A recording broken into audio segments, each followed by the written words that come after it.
bà sàn được tên bằng phong cho đã thằng tên đọc những bao cro đây chẳng là này cứ cái ca bắt đầu bụi sấy bà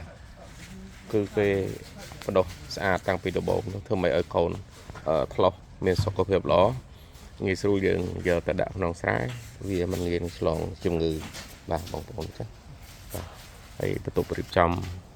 កូនស្នារបស់គេនេះក៏ល្អណាស់មិនមានសត្វល្អិតមានអីចូលមកយាយទេគឺស្អាតមែនតើបាទ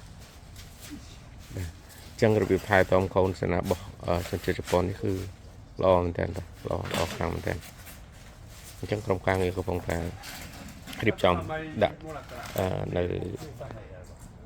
លើឡានហើយដើម្បីយើងយកទៅស្រែស្ទូងបានតែម្ដងបាទពីមុនស្រុកយើងដាក់តែគោហើយជប៉ុនគេដាក់លើឡានតែម្ដង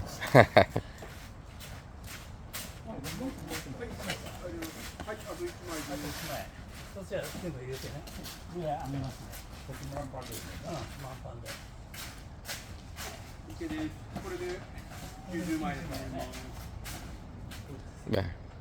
ឥឡូវនេះគឺពេញហើយអូខេ